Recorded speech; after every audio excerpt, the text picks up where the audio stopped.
'భగీర' movie నేను చూశాను. Movie అయితే వేరే లెవెల్‌లో ఉంది మూవీ. 'భగీర' మూవీ గురించి మైనస్, ప్లస్ పాయింట్ చెప్తాను వినండి. మొదటిసారి చూస్తే మూవీ రియాక్ట్ అనే ఛానల్‌ని ప్లీజ్ లైక్, సబ్స్క్రైబ్ చేసుకోండి ఫ్రెండ్స్, సపోర్ట్ చేయండి. ఇక మూవీ గురించి తెలుసుకుందాం. మూవీలో చిన్నప్పటి నుంచి హీరోని ఒక హీరో లెక్క పెంచుతుంది తన తల్లి.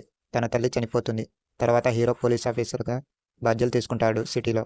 ఆ సిటీలో హీరోకి తెలియకుండా ఇల్లీగల్ పనులు గుండాలు చేస్తూ ఉంటారు. వాళ్ళందరినీ పట్టుకొని పోలీస్ స్టేషన్‌లో తీసుకొస్తాడు హీరో. అప్పుడు వాళ్ళకన్నా పెద్ద లీడర్ ఉంటాడు. అతన్ని కూడా పట్టుకొని పోలీస్ స్టేషన్‌లో తీసుకొని వస్తాడు. అప్పుడు కమిషనర్ ఇదంతా ఆపిజేసి అతన్ని విడుదల చేయమని ఆర్డర్ ఇస్తాడు.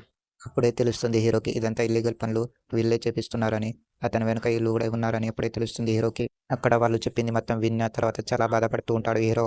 ఒక అమ్మాయిని రౌడీలు రేప్ చేసి వదిలేస్తారు. అప్పుడు ఆ అమ్మాయి న్యాయం కోసం పోలీస్ స్టేషన్‌కి వస్తుంది. ఆ కేసుని పోలీసులు తీసుకురా అప్పుడు ఆ అమ్మాయి చనిపోతుంది.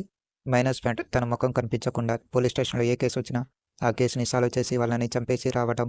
అలా డైలీ కేసులు పెరుగుతూ ఉంటాయి. అలా హీరో కూడా వాళ్ళు ఎంత దూరంలో ఉన్నా, ఎక్కడ ఉన్నా వాళ్ళని వెతికి హీరో వాళ్ళని చంపిన తర్వాత ఆ కేస్ హీరోనే టేకప్ చేస్తూ ఎంక్వైరీ చేస్తూ ఉంటాడు హీరో. ప్లస్ పాయింట్ హీరో గురించి తెలుసుకోవాలి. అన్ని చోట్ల ఎంక్వైరీ చేస్తూ హీరో ఒక హ్యాకర్‌ని పట్టుకుంటాడు. పోలీస్ స్టేషన్‌లో ఒక అబ్బాయి వచ్చి కరెంట్ షాక్ ఎలా తగలాలి వేరే వ్యక్తికి పట్టుకుంటే ఎవరైనా అని.